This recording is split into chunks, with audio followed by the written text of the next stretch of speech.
আসসালামু আলাইকুম। সবাই কেমন আছেন? আশা রাখি আল্লাহর রহমতে সবাই ভালো আছেন। আজকে কাঁচা আমের খুবই মজাদার একটা টক রান্না শেয়ার করব আপনাদের সাথে। তো এখানে আমি কাঁচা আম কেটে নিয়েছি কিউব করে, সঙ্গে আবার ফাড়ি করেও কেটে নিয়েছি। আর এখানে আমি চুলায় তেল বসিয়ে দিলাম। এখানে 2 চা চামচের মতো সয়াবিন তেল আছে। আর এখানে আমি রসুন কুচি দিয়ে দিয়েছি। অবশ্যই রসুন কুচিটা দিতে হবে এই টক রান্নায়। আর এখানে 2টা শুকনো মরিচ আর কালো জিরে আর হচ্ছে নর্মাল জিরে দিয়ে এখন আমি এটা একটু ভেজে নিচ্ছি। ফোড়ন যাকে বলে সেটাই আমি ফোড়ন দিলাম। এখন দিয়ে এটা একটু হালকা ভেজে আমি নিব। আর এই ফাঁকে আমি তো চা পাগল মানুষ, চা খেয়ে নিচ্ছি। আর আপনাদের সাথে টক রান্না শেয়ার করতেছি চা খেতে খেতে।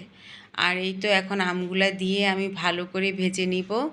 নেড়েচেড়ে ভালো করে ভেজে আমগুলা যখন একটু বাদামি কালার হবে তখন আমি এখানে পানি দিব। তো এখন ভালো করে নেড়েচেড়ে আমগুলো আমি ভেজে নিচ্ছি। তা আর একটু বাদামি কালার হবে আমগুলো। বাদামি কালার হলে তারপরে আমি পানি দিয়ে দিচ্ছি। তো এই তো আমটা অনেকটা বাদামি কালার হয়ে গেছে। এখন পানি দিয়ে দিব। পানি দিয়ে তারপর আমি এখানে পরিমাণ মতো লবণ, পরিমাণ মতো চিনি, যে যেরকম খেতে পছন্দ করে টক ঝাল মিষ্টি সেরকম অনুযায়ী চিনি দেওয়া যাবে। আর এখানে তো কোনো আমি ঝাল কোনো কিছুই আর দিব না, বা শুকনো মরিচের গুঁড়ো বা কাঁচা মরিচ, এখানে 2টা শুকনো মরিচই যথেষ্ট। তো এখানে আমি পরিমাণ মতো লবণ আর চিনি দিয়ে দিচ্ছি।